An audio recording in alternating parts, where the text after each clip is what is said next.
bonsoir à toutes et à tous, où que vous vous trouviez aujourd'hui pour ce nouveau webinaire. Nous avons le grand plaisir d'accueillir Alain Cardon, connecté depuis la Roumanie et plus précisément de Bucarest.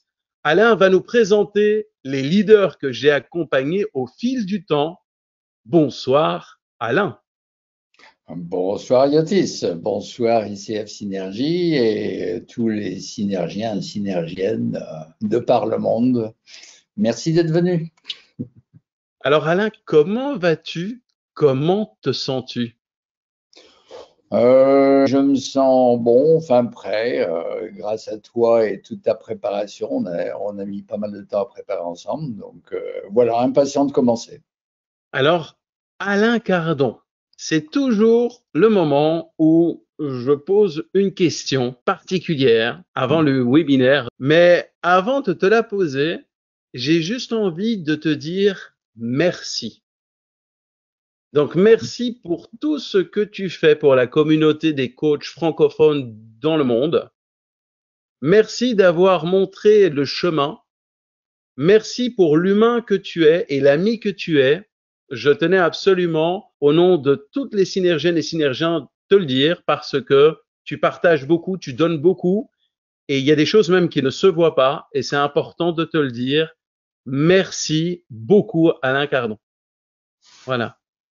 Alors, donc Alain, ma question, lors de notre rencontre, est-ce que tu t'étais imaginé un instant ce que nous allions vivre, ce que nous allions traverser avec toute cette communauté finalement? Et aujourd'hui, quel est ton rôle là-dedans, après toutes ces années? Quel est ton rôle de synergien? Alors, je ne sais pas si j'ai un rôle de synergien, je ne suis pas ambassadeur, mais je participe. En fait, mon rôle, c'est de participer dans ce développement du coaching que je souhaite être de bonne qualité. Je trouve qu'il y a un énorme marché à condition, bien entendu. Dans le marché, il y a des clients, ils sont géniaux, ils sont prêts. Mais dans un marché, il y a aussi des fournisseurs. Et il faut que les fournisseurs soient à la hauteur, qu'ils se dépassent. Mon rôle, c'est d'être au service de cette ambition de voir partout du très bon coaching, de très haut niveau ou de très grande profondeur, finalement, dans cette verticalité nécessaire pour que ce soit bien. Je trouve que ça se développe très vite ce coaching, mais il faut aussi le développer en qualité. Il n'y a pas que la vitesse qui compte. Donc ça, voilà, je sens que mon rôle, c'est d'être un peu le Jiminy Cricket du coaching, c'est-à-dire dire des choses qui fâchent quelquefois, et puis d'aspirer vers la qualité, vers la profondeur. Enfin, j'espère que je le joue bien, ce rôle, mais voilà comment je le perçois. En tout cas, tu nous soutiens beaucoup, en effet, depuis tant d'années. Et voilà, un grand merci pour tout ça. Et il y a pas mal de choses que tu fais aussi et qui ne, voilà, qu'on ne dit pas tout le temps, mais tu es toujours là et c'est vraiment un plaisir et on voulait te remercier pour ça. Voilà, merci beaucoup. Et merci pour ton amitié aussi et celle de toute ICF Synergie parce que je me sens bien accueilli.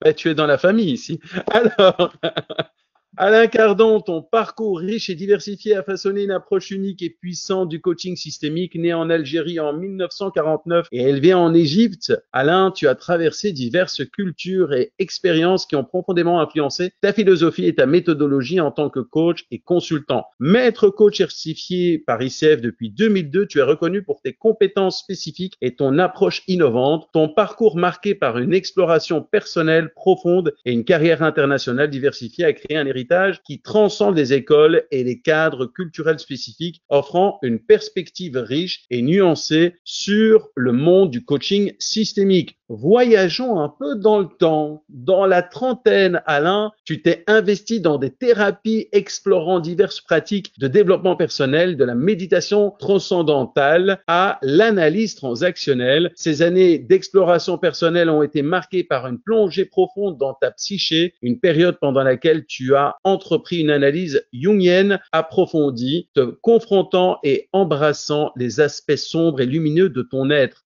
Alain, tu as également commencé à t'impliquer professionnellement en tant que formateur en France, utilisant l'analyse transactionnelle comme un outil clé. Tu y as cultivé un espace où les individus pouvaient explorer et comprendre leurs transactions internes et externes, facilitant ainsi leur chemin vers la croissance et la transformation personnelle. Vers la quarantaine, Alain, tu élargis ton horizon, passant près de 3 semaines par mois en Amérique du Nord, développant ton métier de consultant avec une approche systémique. Tu as commencé à te spécialiser dans le coaching exécutif systémique, le coaching d'équipe et le coaching d'organisation, devenant un catalyseur d'émergence, un booster de perspective et un agitateur de performance. À la cinquantaine, tu as été marqué par une internationalisation de ta pratique, approfondissant ton métier de coach d'équipe et d'organisation. Tu as navigué avec aisance à travers différentes cultures et langues, appliquant ton expertise dans divers contextes internationaux avec une attention particulière aux enjeux de développement, de diversité et de transition.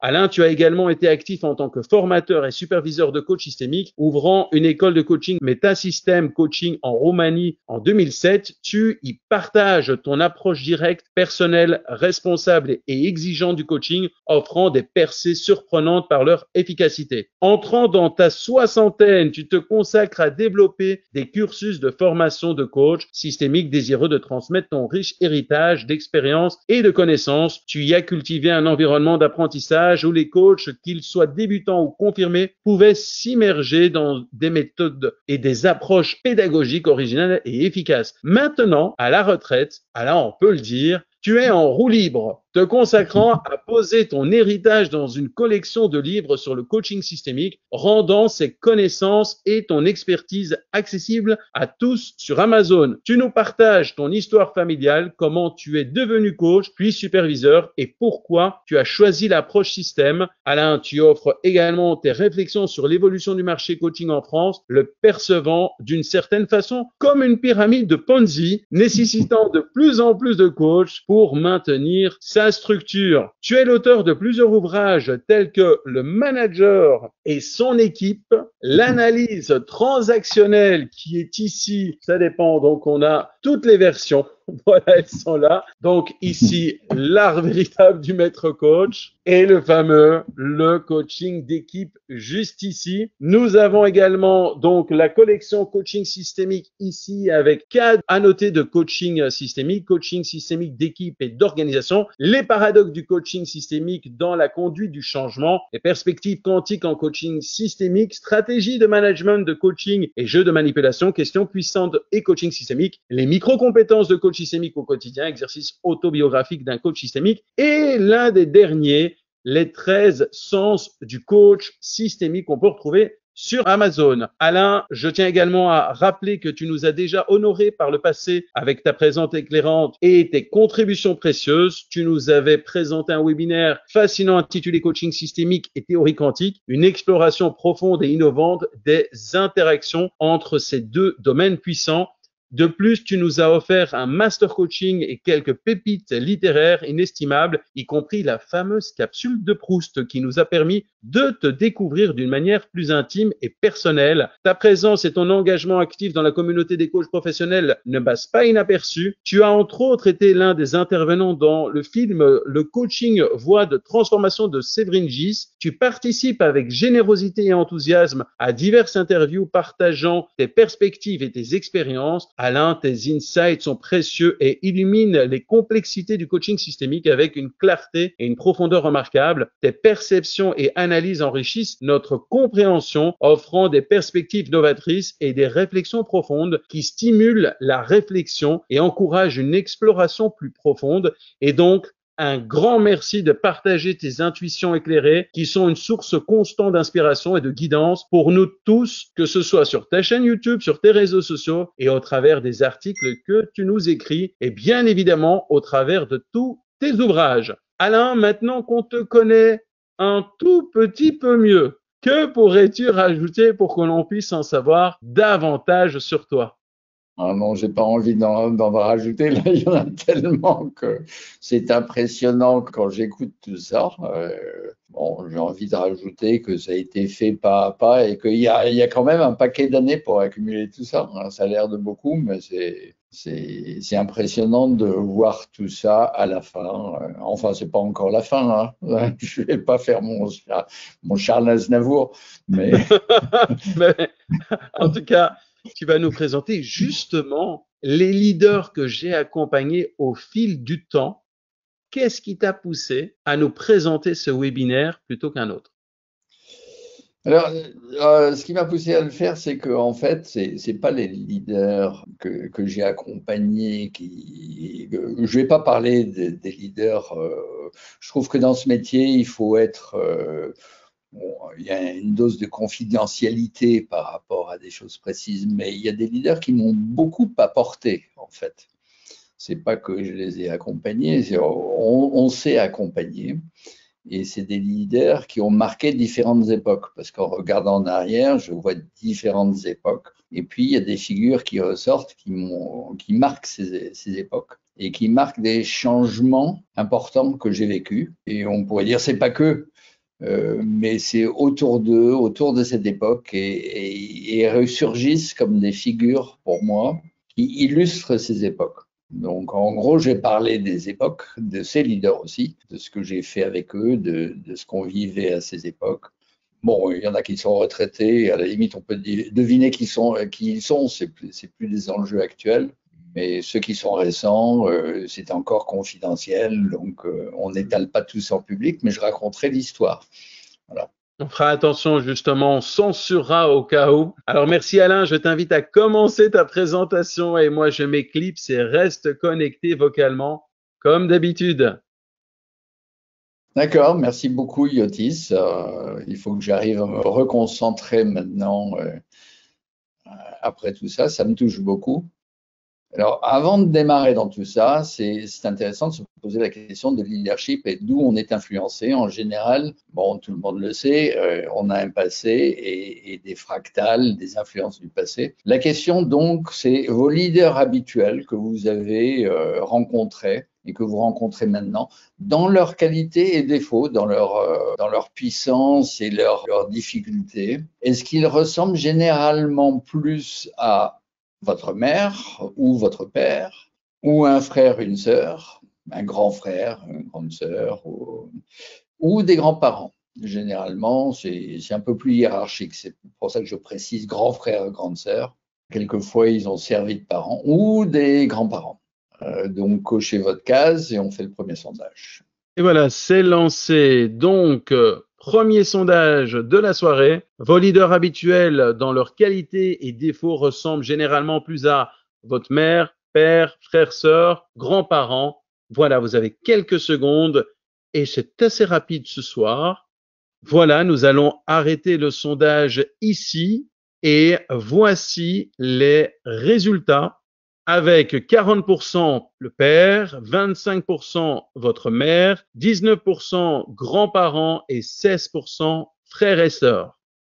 Ok, donc on peut passer à la slide suivante qui concerne plutôt mes débuts. L'année 77, c'était le début du début, mais il faut penser en termes de décade. Et pendant la première décade, j'étais formateur surtout. Je commençais à travailler avec des systèmes et j'ai eu une rencontre avec un directeur de siège. On appelle ça un siège dans le bassin. Alors, les mots sont intéressants dans le bassin des houillères du bassin de Lorraine. Et une rencontre comme ça, on discutait et il était très préoccupé par la sécurité dans ces mines. C'était un leader qui voulait surtout pas avoir d'accident, il voulait surtout pas qu'il y ait de la casse, il voulait surtout pas qu'il y ait des morts. Il avait été très marqué par des accidents dans des mines environnantes quand il travaillait dans le Massif central bien avant. Et il s'était fait vraiment une philosophie, pas de casse chez moi. Et en parlant, il me demandait si on faisait des trucs sur la sécurité des mineurs et tout. Et je lui ai répondu, en fait, il n'y a pas besoin de travailler au fond avec les gens sur la sécurité, il y a besoin de travailler au niveau comité de direction, parce que c'est là que ça commence, les problèmes de sécurité. C'est la première chose qu'un comité de direction délègue, c'est son mauvais management du risque. Et là, il est devenu un peu pâle en disant, tu veux dire que Tout ce qui se passe au fond, ça commence chez moi. Je ne dis pas si directement, mais il y a des patterns dans le management au niveau du top qui se déclinent dans l'ensemble de l'organisation et on voit que ceux qui finalement payent, c'est des gens un peu plus bas. Et là, il m'a dit, OK, il faut faire un travail. Et on a travaillé avec le comité de direction pendant un an. Et l'échelon juste au-dessous, c'est-à-dire les chefs porions, les agents de maîtrise juste au-dessous des ingénieurs. Et dans cette interface, alors d'abord ce qui se passe dans le comité de direction, puis comment ils délèguent aux chefs porions et l'historique.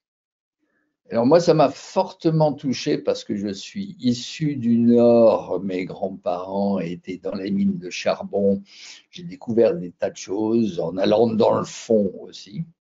Et on a travaillé pendant un an. C'était une époque où j'avais une équipe, c'était transformation, plusieurs, on a fait des voyages et des voyages pour toucher une bonne partie de cette population de chefs porions et suivre le comité de direction.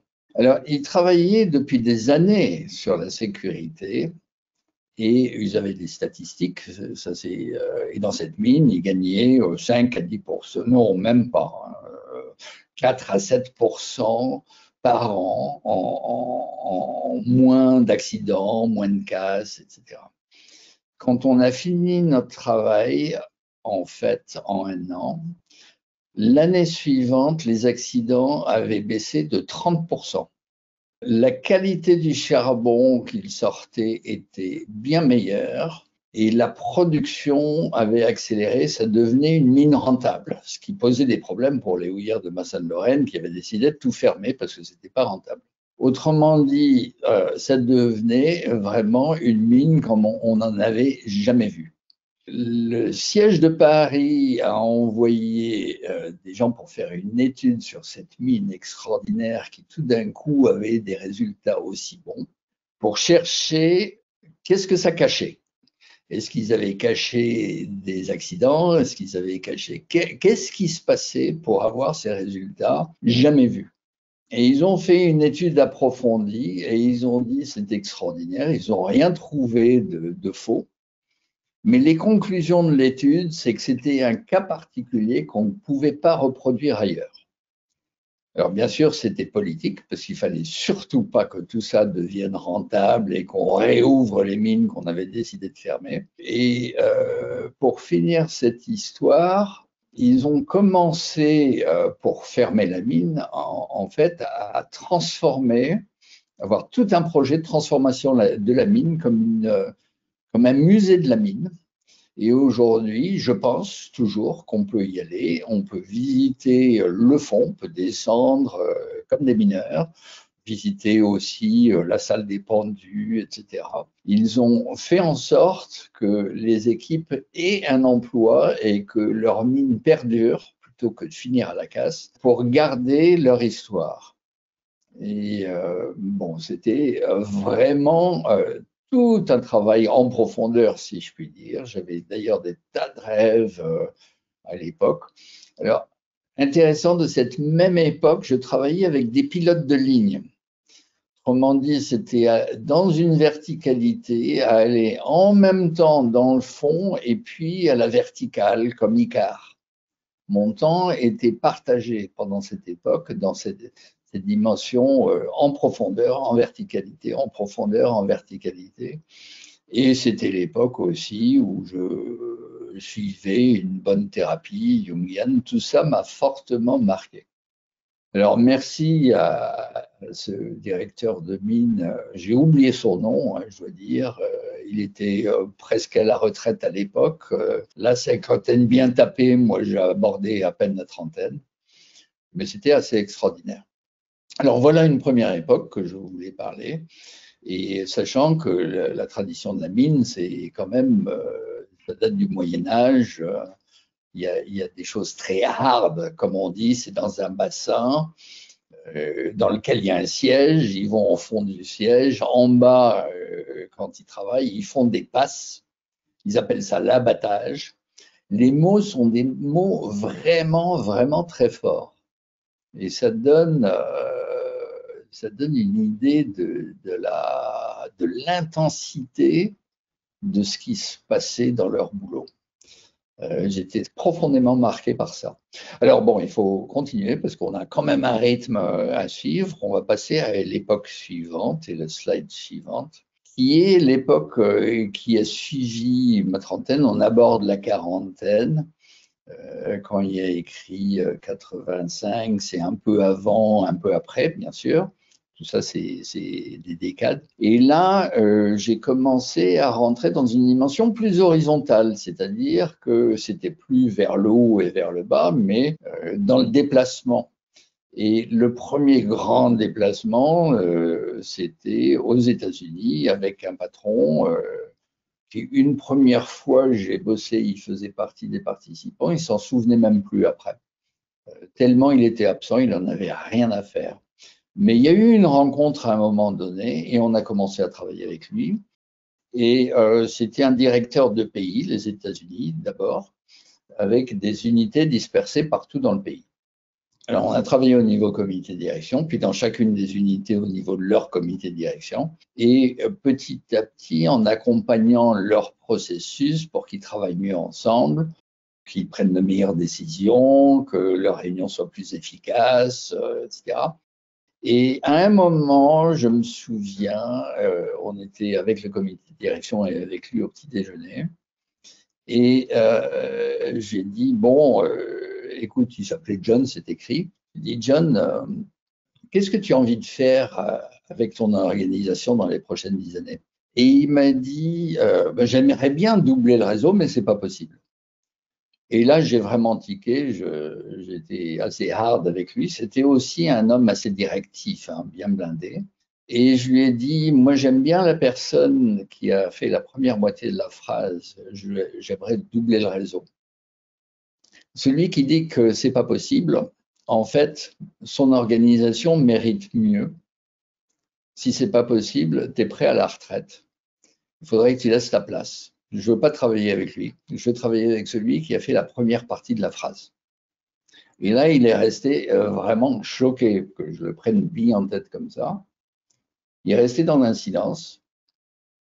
Et juste après, quand on a commencé avec son équipe, il a dit, voilà, je veux doubler le réseau. Pour doubler le réseau, il faut qu'on gagne plus d'argent pour intéresser des investisseurs. L'investisseur peut être le siège, peut être d'autres investisseurs. Je vais me charger de trouver des investisseurs. Il va falloir que je retourne à l'école parce que je n'ai pas de diplôme, je n'ai pas la crédibilité, je vais retourner à Harvard.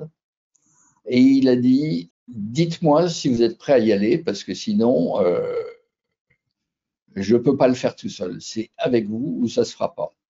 Et là, il y a eu tout un travail pour dire, OK, on triple les objectifs financiers. Ils commençaient à peine à gagner $1 million par an. Ils ont décidé de faire 3 millions dans la même année. Et ils se sont excités à tous les niveaux dans ce qu'on appelle un processus de breakthrough, c'est-à-dire de percée financière dans la qualité et le développement de leur clientèle, les ventes, partout, ils se sont activés dans l'ensemble des États-Unis, dans toutes les unités. Alors là, on a travaillé à plusieurs, c'était aussi des gens de transformation. Et l'année suivante, ils ont fait 5 millions de dollars. L'année suivante, c'était 7 millions de dollars. Petit à petit, ça a tellement fait le bruit qu'on lui a donné le management du Canada. Il y avait tout un réseau au Canada, donc il a doublé le réseau, mais ce n'était pas son réseau. Il a doublé d'empreintes, quoi. On lui a donné plus de responsabilités. On a commencé à faire la même chose au Canada. Ça a été d'année en année. En fait, au bout de je ne sais pas combien d'années, ils étaient à 27 millions de dollars. Alors que quand on avait commencé, c'était un petit million de dollars et ils étaient déjà satisfaits de plus être dans les pertes. Donc cette époque, pour moi, ça a été une époque beaucoup plus horizontale, quantitative, dans la qualité, dans le développement de beaucoup plus grande envergure. C'était pas une unité en France ou une entreprise en France, c'était vraiment sur presque la taille d'un continent, surtout si on compte le Canada après. Et là, j'ai passé, comme disait Yotis, 3 semaines par mois. Je travaillais aussi pour une autre entreprise américaine à l'époque qui était dans le pétrole, ce qui fait que je passais 3 semaines par mois aux États-Unis. Pendant toute une époque, j'étais en voyage, dans la dimension horizontale, déraciné. Et là, c'était toute une autre époque de développement. Voilà, que dire de plus? Alors lui, il est retraité maintenant, on est devenus des amis. C'est vraiment devenu quelqu'un avec lequel j'étais connecté à distance, c'est-à-dire que régulièrement, si je pensais à lui, il y avait des chances qu'il m'appelle et vice-versa. Chaque fois, on était vraiment bien alignés et du coup, son comité de direction aussi, du coup, tout le travail était bien aligné. Il y avait vraiment le résultat de mon travail en profondeur, mais là, dans le développement, dans l'espace, dans les résultats, conjointement. Et j'ai développé cette conviction qu'on ne peut pas travailler sur la relation sans travailler sur les résultats, on ne peut pas travailler sur les résultats sans travailler sur la relation. Je trouve que beaucoup trop de coachs sont dans les process, la relation et tout, mais ne savent pas demander au patron, tiens, depuis la dernière fois qu'on s'est vu, comment vont les résultats, où en est ton chiffre, comment ça se passe, et avoir un discours vraiment centré sur les finances, quoi. Il faut réfléchir au niveau financier, accompagner. Il m'a beaucoup, beaucoup appris là-dedans. Et ça m'a développé une crédibilité autre, je veux dire, que simplement centrée sur les process. On améliore les process pour avoir de meilleurs résultats et vice-versa. Donc ça a été une grande transformation. Alors, John était quand même le précédent, un leader classique. Ses équipes avaient un peu peur de lui. C'était une figure un peu mozartienne comme le commandeur. C'était une époque donc dans une entreprise assez classique centrée sur les résultats. Là, l'époque suivante est devenue beaucoup plus mobile. Et en fait, pour moi, l'ère de Philippe, on arrive à 95, les années 2000, ça a commencé un peu avant, ça a fini un peu après. C'est devenu mondial. C'était plus les États-Unis, l'Amérique du Nord, c'était l'Asie, le Pacifique, les Caraïbes, l'Afrique du Nord, la Turquie. J'ai commencé à voyager un peu partout. Mon équipe aussi, je suis toujours avec une équipe autour de moi. Et on accompagnait ce Philippe qui était vraiment un phénomène dans le genre entrepreneur, on pourrait dire, Attention Deficit Disorder en anglais, c'est ADHD ou je sais pas quoi en français. Autrement dit, il sautait d'une chose à l'autre, il était tout le temps en train de pousser dans tous les sens. Et la première fois qu'on s'est eu par téléphone, en fait, je lui avais envoyé un mail en disant c'est peut-être l'occasion de commencer une aventure ensemble quand il arrivait dans son entreprise. Et quelques mois plus tard, il m'appelle et il m'a dit, c'était début novembre, il me dit, tu es libre le 27 novembre? Et là, j'ai répondu du tac au tac, non, par principe, je suis pas libre. Et il me dit, par principe, qu'est-ce que tu veux dire? Je lui dis, là, tu es en train de m'appeler en parlant de moyens et tu siffles quelqu'un comme si tu sifflais quelqu'un dans ton entreprise. Tu as déjà des tas de gens que tu peux siffler. Moi, je travaille pas comme ça. Je ne mets pas la charrue avant les bœufs. J'ai besoin d'avoir une discussion sur ce que tu veux faire avant qu'on fixe une date. On ne va pas parler de moyens sans savoir quelle est la finalité. Je suis beaucoup plus stratégique que ça. Alors, je ne sais pas pourquoi. Et là, il est resté silencieux. C'était le même genre de coup de boule, presque de grande transformation. Et il a dit oui, non, mais on a une réunion de comité de direction, elle est importante. Je lui ai dit, t'en as pas en décembre? Il me dit oui, aussi, on fait tous les mois. Je lui ai dit, ok, je viendrai en décembre si on me parle de la finalité avant. Et j'ai pas bougé. Et finalement, on a parlé de la finalité, il voulait transformer son organisation, et il arrivait en directeur général, il fallait tout changer. Il avait changé son comité de direction parce que l'ancien résistait des cas de fer. Il fallait vraiment transformer l'organisation, mais là qui était mondiale. Et du coup, je suis venu à sa réunion de décembre. J'ai rencontré des gens qui venaient de partout, son nouveau comité de direction, mais qui ne travaillaient pas ensemble. C'était tous des jeunes quadras aux dents longues qui venaient pour se faire un nom, mais il n'y avait pas d'équipe. Et du coup, on s'est fait un programme d'abord d'accompagnement de son équipe, ensuite des grandes directions, ensuite des pays. Donc, on a travaillé dans tous les pays. Ça a été vraiment à droite, à gauche, un travail systémique dans des tas de parties. Et là, bien sûr, en développant un peu comme avant du travail en grand groupe, c'est-à-dire que quand on arrivait dans un pays, souvent c'était en orchestration de plusieurs niveaux qui travaillaient en même temps dans une très très grande salle avec des tas de sous-groupes. C'était déjà du coaching d'organisation alors que j'étais pas coach, hein, on parlait pas de coaching. C'était du travail d'accompagnement systémique d'organisation à la façon coaching, j'ai découvert après, mais vraiment en créativité constante, à travailler avec de l'émergent. Les gens m'appelaient de partout. C'était pas piloté du haut. Tout le monde sentait l'intérêt de la chose et les équipes cherchaient à s'améliorer tous. Ça a été une époque assez extraordinaire, donc de voyages et de rencontres avec des gens un peu partout. Alors c'était une entreprise quand même d'une seule nationalité au niveau de la hiérarchie. Dans tous les pays, il y avait bien sûr des locaux. Là, nous, on était trop chers et pas assez nombreux pour travailler au niveau local dans tous les pays. Mais c'était au niveau, on pourrait dire, des Français qui y allaient partout. C'était une entreprise française pour changer, accompagner le changement de l'esprit, de la culture. Et là aussi, en travaillant vraiment sur les résultats. L'héritage de John, c'était à la fois les process et les résultats, les process et les résultats. Et ça a été une grande époque de transformation pour cette entreprise. Jusqu'au départ de Philippe, parce que bon, chaque chose finit.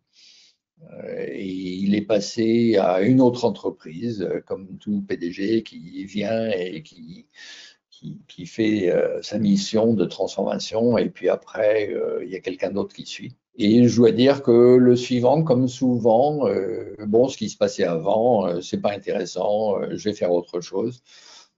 Donc, on a arrêté cette aventure avec beaucoup de regrets, mais je dois dire en fait que souvent, j'ai des cycles de 3 à 5 ans avec une entreprise. On va en profondeur, on fait beaucoup de choses. Et puis ensuite, c'est bien de partir, parce que sinon, je m'endors, ça devient une routine, ils s'habituent trop, il faut qu'ils changent aussi. Donc, c'est des grandes transformations, puis après, il faut passer à autre chose. Voilà pour cette époque, Philippe, et je ne sais pas ce qu'on fait après. Un autre sondage. Attention, ce sondage est un peu différent. Là, il ne s'agit pas de vos patrons, mais il s'agit de vous. Autrement dit, vous, en tant que leader ou collaborateur, dans vos qualités et vos défauts, vous ressemblez le plus à. Et c'est parti. Donc, aujourd'hui, en tant que leader ou collaborateur dans vos qualités et défauts, vous ressemblez le plus à votre mère, votre père, frères et sœurs ou grands-parents. Voilà, vous avez quelques secondes. Nous allons arrêter le sondage maintenant et voici les résultats. Avec 38%, c'est le père, 35%, c'est la mère, 18% grands-parents et 9% frères et sœurs. Voilà, Alain. Oui, alors on dirait que sur ce sondage, les résultats de père et mère se ressemblent plus. Tout à fait. Alors que dans le premier, c'était plus le père. Autrement dit, j'ai des patrons qui sont plus comme mon père. Alors, il y a beaucoup plus de patrons masculins, donc ça a du sens. Mais si vous êtes femme, il y a des chances que vous ressemblez plus à votre mère, j'imagine. Donc là, c'est 50-50 entre père et mère, un peu moins la mère.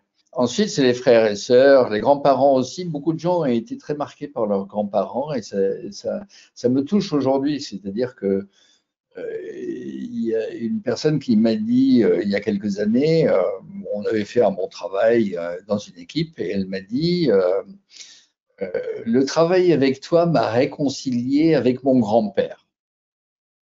Alors j'ai regardé, j'ai dit merci, tu sais parler aux hommes, c'est un compliment ça. Et en faisant une blague. Mais j'ai pris conscience, en fait, parce qu'elle était assez jeune, qu'elle avait été élevée par ses grands-parents et que c'était difficile, donc il fallait qu'elle se réconcilie avec lui. Et que en opposition par rapport à son commentaire, je prenais conscience que quand je travaillais avec des gens beaucoup plus jeunes, de la trentaine, de la vingtaine, de la trentaine, ça se passait beaucoup plus facilement, en général, que quand je travaille avec des gens qui sont plus proches de moi, où il y a le transfert paternel. Quand les gens me voient comme leur père, c'est plus hard. Quand ils me voient comme leur grand-père, c'est beaucoup plus facile. Et pourtant, je suis la même personne. Autrement dit, c'est important de voir comment on perçoit à travers un prisme de ces fractales du passé et éventuellement qu'on fait la même chose. C'est-à-dire que quand on est leader, ben on choisit le leadership direct ou indirect qu'on a eu, c'est le père ou le grand-père qui m'a plus influencé, donc modelé dans mon leadership. Et chose différente pour moi, en fait, et là je partage quelque chose de personnel, ce qui fait que je suis un peu une bête bizarre dans l'affaire, c'est que j'ai jamais vraiment été élevé par un père que je reconnaissais comme mon père, un père présent, etc. Donc j'ai pas cette figure masculine. Et le grand-père était imbuvable, donc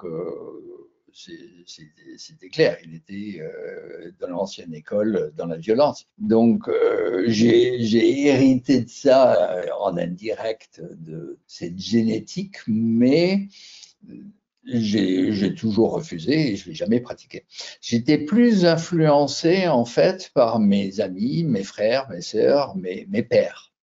P-A-I-R-S. Ce qui fait que mon style de leadership, je développe ça beaucoup dans mon livre autobiographique. Donc, si ça vous intéresse, l'influence paternelle ou pas, ou l'absence d'influence paternelle et l'effet que ça peut avoir, je vous propose de plonger dans de l'histoire Cardon et par opposition, ça vous aidera à réfléchir. Cela dit, ça nous permet de passer à l'époque suivante, qui est en fait en creux. C'est pas tout de suite cette époque-là, parce que là, vous voyez qu'on saute tout de suite à 2015, on était à 95. En fait, au milieu, il faudrait mettre 2005. Et 2005, Yotis en a parlé, c'est-à-dire que j'ai rencontré le coaching en 2002.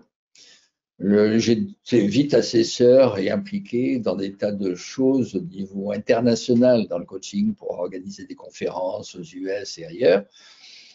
J'étais appelé par une américaine qui s'intéressait à ma personne et trouvait que je pouvais apporter de bonnes idées.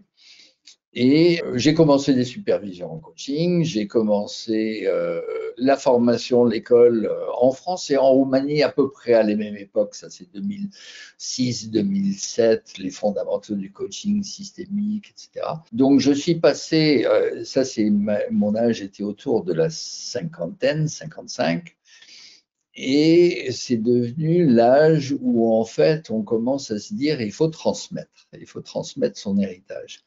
J'ai accumulé des tas de choses, il faut les transmettre. Et je suis passé dans cette époque de transmission, d'abord en formant des tas de coachs, plusieurs fois par an, en France, en Roumanie, etc. Si je compte, c'est au moins une soixantaine, diverses promotions à droite, sinon plus, quelquefois en France, 3 promotions par an même. Maintenant, ça a baissé, hein, je n'ai pas que ça à faire. Mais c'est une époque intermédiaire qui me ramène ensuite à 2015 et là, tout d'un coup, bon, je suis repassé dans une forme de leadership différent. Et là, j'appelle la famille Leclan. Et vous notez que le nom, c'est un nom de femme. Bon, comme elle est toujours très active, c'est pas son vrai nom. Mais tout d'un coup, dans les années 2015, je me suis rendu compte que les leaders que j'attirais, mes clients, c'était de plus en plus des femmes. C'était des femmes très alignées, qui savaient ce qu'elles voulaient et qui intégraient à la fois la dimension, on pourrait dire, humaine, elles le voulaient, elles faisaient des choses très bien, et la dimension financière. Alors, En gros, c'est-à-dire qu'il y en avait plus quelques-unes qui, pour réussir, étaient presque aussi masculines que certains hommes que j'avais rencontrés, autrement dit vraiment avec un drive, une poigne et une assertivité quand même assez forte. Mais dans le cas de l'influence de ce leader-là, qui m'a appelé pour faire un travail au sein de son organisation, c'était quoi, 5000 personnes, au niveau d'un pays, c'est l'état de production et autres, mais au niveau d'un pays.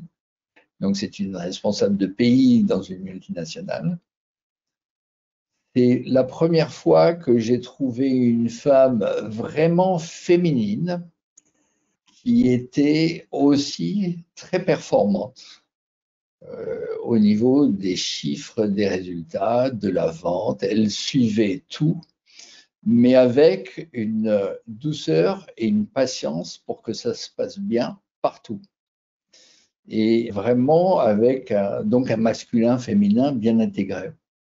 Et on a eu par moments des discussions qui sont presque, j'ai mis ça dans mon autobiographie, une discussion pour illustrer à un moment, on travaillait ensemble depuis un certain temps, et il y a une autre entreprise directement concurrente sur le même marché qui fait appel à moi et qui se trouve était aussi dirigée par une femme.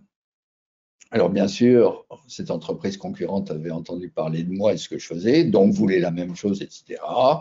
Elle était un peu plus masculine que ma cliente. Mais tout de suite, j'ai dit à ma cliente, écoute, j'ai quelque chose que je dois te dire. Je suis appelé par un concurrent, à plus forte raison une concurrente, c'est telle entreprise, tu les connais.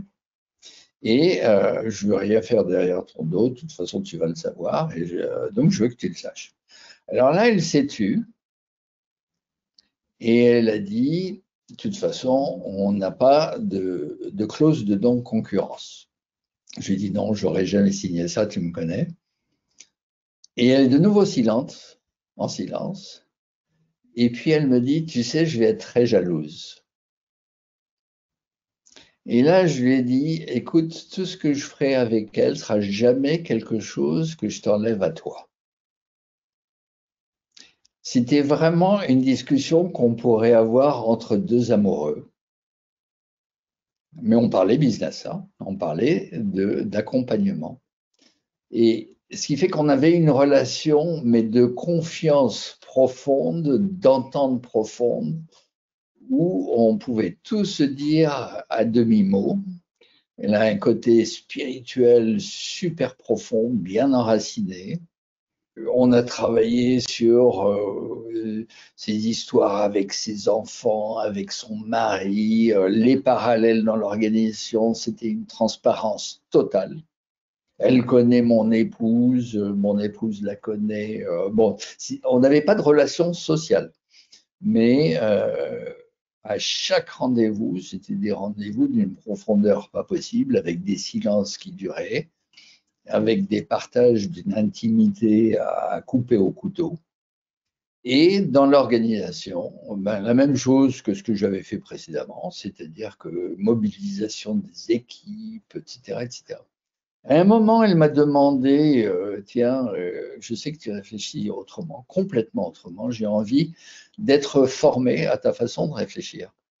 Je dis, bon, c'est la formation de coach, fondamentaux du coaching systémique. Je donne des cours, mais c'est public. Tu es une femme connue, une figure quand même presque politique au niveau du pays. Ce sera difficile. Elle dit non, les relations publiques voudront jamais que je fasse ça, mais on va faire des fondamentaux en interne. Et elle a choisi, nous avons choisi ensemble, en les filtrant, 25 personnes, mélangeant une partie comité de direction, une partie des gens juste au-dessous, et elle. Et elle a fait une formation en coaching en rodant les uns les autres, en travaillant des heures et des heures de rodage, à se coacher les uns les autres à travers les départements sur des histoires professionnelles et personnelles et tout, en interne dans l'organisation, 25 personnes. Quand c'était terminé, elle a dit, bon, il m'en faut 25 de plus pour arriver à une bonne masse critique, on va en faire un autre. Et ils méritent aussi que je le fasse avec eux, donc il faut que je le refasse. Elle s'est impliquée à fond dans 2 formations pour vivre ça avec les 50 personnes du top de son organisation. Or, c'est une personne très, très prise. Elle a pris le temps pour ça. Et c'était vraiment pour moi bon, toute une époque de travail, vraiment dans d'autres entreprises aussi. Hein, c'est-à-dire, ça marque cette dernière époque de mon travail. Donc, je mets son nom dessus, mais c'est en fait ce que je fais depuis quelque temps, dont d'ailleurs un très récent, si vous me suivez sur les réseaux sociaux, c'est un coaching de 2 organisations en même temps, 2 entrepreneurs qui se trouvent sont mari et femme. Donc, ils ont fait les 2 en même temps alors qu'ils ont des métiers différents. Enfin, qui sont proches, mais vraiment des entreprises différentes. Ce qui fait que je me trouve aujourd'hui à accompagner des personnes beaucoup plus dans des dimensions personnelles, existentielles, de couple et d'organisation, tout ça bien mélangé. C'est ce que j'appelle finalement une approche inclusive, systémique. Il y a pas de frontières. Il y a vraiment, vraiment pas de frontières dans l'intimité qu'on peut développer avec des clients extraordinaires finalement. Alors dans tout ça, ce que m'apprend là, et je continue, c'est que en fait, le problème du coaching et le problème du leadership n'est pas tellement dans la réflexion, dans des modèles, dans des théories, n'est pas tellement dans des émotions, n'est pas tellement dans de l'action, mais que pour bien accompagner l'autre, accompagner des équipes, accompagner une organisation, il faut être vraiment en contact avec ses sens. C'est le sujet de mon dernier livre, je ne vous dévoile pas, mais je suis en plein là-dedans. Et c'est le retour au sens. C'est-à-dire que quand on perçoit quelque chose dans l'environnement à travers nos sens, immédiatement, il y a des chances que ça aille dans les émotions ou la réflexion. Et là, on se perd. On oublie de vraiment s'arrêter et de sentir profondément ce qui se passe. Je donne un exemple dans l'émotion. Je veux dire, on peut marcher dans la rue et voir quelque chose, on est 2. Mon voisin pourrait se mettre en colère et dire c'est insupportable, et moi je pourrais rire en disant mais c'est quand même hallucinant. Ces 2 émotions complètement différentes face à la même chose là-bas dehors. En fait, on perçoit la même chose dans nos sens, mais on interprète directement dans nos émotions, et ensuite on pense que les émotions sont la réalité. Les émotions sont nos réactions à une réalité, mais n'ont pas de lien avec la réalité. C'est-à-dire, ils ne reflètent pas la réalité. Après, on pourrait se mettre à réfléchir en disant qu'est-ce qu'on peut faire pour que ça ne se reproduise pas. Mais là aussi, la réflexion, c'est pas dans les sens. Et puis, on peut passer directement dans l'action, à réagir à ce qu'on a vu, moi d'une façon, l'autre aussi. L'action, c'est une réaction. Et tout ça, on l'a appris. C'est historique, c'est familial, c'est psychologique, c'est culturel, mais c'est pas lié à nos sens. Et je crois que ce qui fait que l'humanité pourrait se rejoindre beaucoup plus si on arrête nos interprétations apprises, émotionnelles, intellectuelles, dans l'action, et on se centre un peu plus dans le silence sur ce que nous disent vraiment nos sens. Et il y a tout un travail là. Et j'aimerais voir beaucoup plus de formation de coaching dans le développement des capacités sensorielles. Pas forcément la vision, l'écoute c'est clair. Mais qu'est-ce que donne le toucher? Qu'est-ce que donne l'odorat? Qu'est-ce que donne le goût? Et quelle est la puissance de ces sens si on se penche vraiment dessus?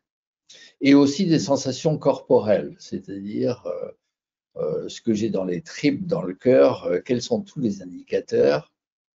pendant que je vous parle, que j'ai au niveau corporel, que me disent mes sens, pendant que je vous parle, que vous disent vos sens. Et donc, c'est vraiment se centrer comme si on était des antennes charnelles qui captaient des trucs dans l'environnement. Qu'est-ce que l'on capte avant de l'interpréter d'une façon ou d'une autre? Je crois que le futur du leadership, c'est dans ce sens, c'est dans la conscience, dans la vraie conscience, c'est l'accumulation de tous nos sens, on les prend tous ensemble. Et je soutiens qu'il y en a 13, je ne l'ai pas inventé. Tous nos sens, en fait, accumulés, rentrent dans un gros tuyau et on appelle ça la conscience. Donc voilà, je crois que c'est s'arrêter de s'agiter, de penser, d'émotionner et de commencer à vraiment sentir. Et ensuite, bien sûr, décider, passer à l'acte, mais vraiment prendre un temps pour sentir dans toutes nos relations, dans tout ce qu'on fait. Le monde va beaucoup trop vite, tout le monde zappe, tout le monde se perd. Il faut se retrouver dans nos sens. Voilà le mot de la fin. Je redonne la balle à voilà une slide suivante que Yotis va commenter. Exactement, donc ici il y a tous les livres d'Alain. Oui, n'en jette pas trop, Yotis, on en a fait beaucoup au début. Non, mais je pense que ce qu'on peut dire, c'est que les derniers, bah, c'est ceux qu'on voit en grand, dont le fameux, et c'est le prochain que je vais lire, moi, c'est les 13 sens du coach systémique. Voilà, donc un grand merci Alain pour ce précieux partage et cette belle présentation inspirante. J'aimerais également remercier Nifissa Karboul qui a répondu à toutes vos questions techniques. Nifissa est ambassadrice ICF Synergie pour la Tunisie. Elle est également membre d'ICF Tunisie et experte du pôle événement chez ICF Synergie. Bonsoir Nifissa. Comment ça s'est passé ce soir? Bonsoir Alain, bonsoir Yotis, bonsoir les synergiens et synergiennes. Effectivement, il y a eu énormément de concentration, Alain, lors de ton webinaire. Il y a donc aussi des commentaires, disons, Michael, il dit super intéressant. Nicole dit merci Monsieur Cardon pour ce précieux partage de vos tranches de vie. Vous êtes un coach inspirant. Muriel dit merci pour cette belle énergie. Peut-être on pourrait prendre quelques questions, Yotis, ou tu veux prendre la suite? Oui, mais j'en vois d'autres. Il y a plein de réactions. C'est passionnant et ça marque le respect de travailler à si grande échelle, nous dit Kevin. Du coup, comment se sentait Alain lors de ses accompagnements? C'était quoi son état d'esprit et son langage interne? Alors souvent, c'était à la limite du risque et de la peur et de l'excitation, en fait. Moi, je ressens pas trop la peur, c'est plus l'excitation. Mais souvent, je constatais que mes clients avaient peur. Juste récemment, d'ailleurs, le couple qui m'appelait avec ces deux entreprises, ils m'ont dit, est-ce que tu peux faire ça? Je dis, je crois, je sais pas, mais on le fait, allez. Autrement dit, je n'ai pas trop pensé, je suis prêt à y aller quand il y a quelqu'un qui me pose quelque chose d'intéressant, je vais y aller. C'est une belle aventure et je fais confiance à l'émergent. Je me prends pas trop la tête. Bon, je me prends un peu la tête pour savoir comment on va démarrer, puis ensuite on verra bien ce qui émerge, et puis on va suivre, et puis on va se consulter, et puis donc je travaille vraiment avec les clients un peu la main dans la main, comme en bande, quoi, avec des copains. Je fantasme pas sur des patrons de trucs, Non, il faut une belle aventure, il faut s'amuser et que ça donne quelque chose. Il faut qu'il y ait des résultats, il faut que ça soit emballant, aspirant. Et voilà comment je travaille depuis longtemps. En tout cas, je prends un autre commentaire de Kevin qui nous dit « C'est grâce à ICF Synergie et à Alain Cardon que j'ai fait le choix de devenir coach professionnel. » Donc, merci Kevin pour ce feedback. Donc voilà, Alain, qu'est-ce que ça te fait d'entendre ce genre de réaction, de commentaires? Alors moi, j'ai un point là-dessus, c'est-à-dire qu'il y a beaucoup de gens qui disent, tiens, grâce à toi, dans ce séminaire, j'ai tout changé dans ma vie, etc. Et je sais que dans le même séminaire, il y a d'autres personnes qui n'ont rien changé. Donc, c'est pas grâce à moi. C'est que les personnes étaient prêtes. Et elles ont besoin d'un petit coup de pouce. Il se trouve qu'à ce moment-là, c'était moi, mais elles sont prêtes à un changement. Elles prennent les moyens pour le faire. Bon, ça peut être moi, ça peut être quelqu'un d'autre. Quelquefois, ils ont fait tout un travail de préparation avec des gens qui ont fait le travail en profondeur. Ils viennent avec moi, je dis une connerie, c'est le coup de pouce qu'il fallait. Ah, merci Alain, c'est toi qui as tout changé. Non, non, non, non, ça fait un moment que vous êtes sur le métier à tisser. Avant moi, et ça continue après moi, un peu d'humilité quand même. Okay. Alors, bon, je fais ce que je dois faire, je dis ce que je dois dire, ce qui me passe par la tête souvent. Quelquefois, il y a des gens qui me disent, tu m'as dit ça à telle époque. Je dis, ah bon, je suis désolé, je me souviens pas. Les choses sortent, se font comme elles doivent se faire. Je suis très confiant, en fait, dans le grand agencement de l'univers qui fait que les choses se passent comme elles doivent se passer. Donc bravo Kevin, tu étais au bon endroit au bon moment, continue. Alors, il y a Laurier qui nous demande, avez-vous des expériences de coaching que vous n'avez pas appréciées? Ah oui, mais je dois dire que je les arrête très vite. C'est-à-dire que je filtre très vite. J'ai eu des patrons que j'ai rencontrés, je voyais que, bon, très vite, par exemple, quand on rencontre un patron, il me dit, je veux ceci, je veux cela, il faudrait faire ceci, faire cela. Très vite, je vais dire, est-ce que je peux vous interrompre? Et là, il dirait, et je vais lui dire quelque chose, si j'y vais lourd, je vais lui dire, ce que vous dites, c'est pour moi absolument ce qu'il ne faut pas faire. Et là, je vais voir sa réaction. S'il me dit, ah bon, et rentre dans l'argumentation, je sais que je ne vais pas pouvoir travailler avec lui. Et s'il dit, ah bon, et il est étonné et ouvert, je sais que je vais pouvoir travailler avec lui. C'est pas que je veux faire quelque chose de différent, c'est que je le teste. Il y a des patrons qui veulent des sous-fifres. Ils ont tout leur programme, et ils ont qu'à le faire puisqu'ils savent le faire. Je veux dire, par définition, si un client sait résoudre son problème, il le fait. Alors, qu'est-ce que ça veut dire d'appeler quelqu'un d'extérieur et de lui dire ce qu'il doit faire que je ne fais pas?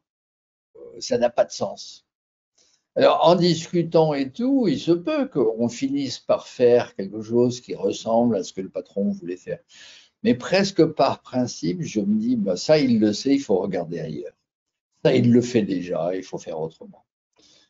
Donc, je teste. Et je dois dire que j'en ai rencontré beaucoup, il n'y a pas eu de suite. Il y en a eu quelques-uns où j'avais mal évalué au début, j'ai dû apprendre, on a enclenché, et puis ça n'a pas donné, ça n'a pas continué. Il faut qu'on soit aligné d'une certaine façon en parité. Quand on accompagne en parité, on apprend autant que l'autre. Il faut apprendre tout le temps et l'autre aussi. Si l'autre ne veut pas apprendre, ben, je vais rien apprendre. Je vais rien apprendre. Je vais faire ce qu'il veut. Là, c'est de la soumission. Je veux dire, c'est être subordonné, c'est pas être coach. Il y a beaucoup de réactions. Catherine Merci. nous dit un grand merci inspirant et authentique du vécu. Merci pour ce partage, nous dit Afed. Mohamed nous dit merci Alain pour cet impressionnant parcours et ce riche partage. Merci pour tous ces apports. J'adore, nous dit Nathalie, que merci pour ce webinaire, cette mise en perspective. Il y a énormément de réactions. C'est un bonheur de vous entendre ce soir, de percevoir votre énergie, votre passion. J'ai lu et adoré l'art du véritable coach et j'ai été tout particulièrement saisi par vos propos sur l'écoute. Voilà, ça continue, ça continue. Il y a Christy qui nous dit « Love it ». Oui, l'ouverture, c'est beau, merci. Et je vais terminer avec une petite phrase. On nous dit « Merci aux dinosaures ». Voilà. Alors, voilà, merci Alain Cardon, merci Nefissa. Nous vous remercions d'avoir assisté à ce webinaire. Nous espérons que ce webinaire vous inspirera et vous donnera l'envie de vous développer en tant que coach, aussi bien pour vous que pour vos clients, pour les leaders que vous accompagnez ou que vous accompagnerez à l'avenir. Si la réponse est oui, mettez un petit pouce bleu sous cette vidéo pour nous envoyer un peu d'ocytocine et augmenter nos niveaux de dopamine. Mettez des petits cœurs un peu partout, quelques commentaires et surtout n'hésitez pas à partager, diffuser le webinaire un peu partout dans le monde. Et si vous voulez être informé de la mise en ligne de nos nouvelles vidéos, cliquez sur la petite cloche. Au nom de toute l'équipe de l'ICF Synergie, je vous dis merci. Rayonnement, synergie, ouverture, bienveillance, partage, coaching. Tous ces mots définissent nos actions. Ils définissent également notre vision qui est que notre communauté francophone participe activement et internationalement au rayonnement du coaching et puisse ainsi contribuer à l'émergence d'un monde meilleur. Je vous souhaite à toutes et à tous une bonne journée ou une excellente soirée où que vous vous trouviez. Et Alain, je te laisse le mot de la fin. Non, je vais parler de comment je me sens. En fait, c'est comme si cette soirée, c'est de me poser sur une colline, une montagne ou je sais pas quoi, et de regarder en arrière dans la vallée le chemin parcouru.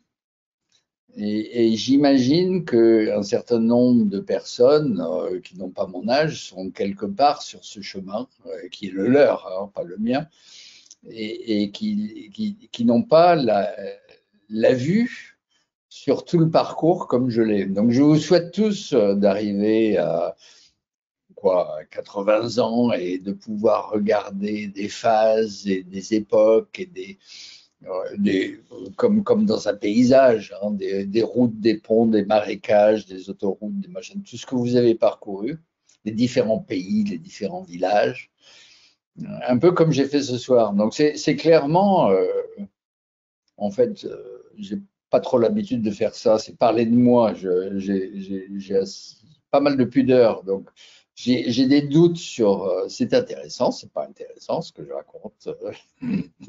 Mais bon, je le raconte. Allez, on y va, on partage. Donc voilà où j'en suis un peu à dire dans ma pudeur que c'est pas intéressant. Mais si, ça peut l'être, ça peut l'être. Voilà. Merci beaucoup de m'avoir écouté pendant que je me raconte. Merci beaucoup, Alain Cardon. Donc, merci, Nefissa. Merci à vous toutes et tous. Au revoir.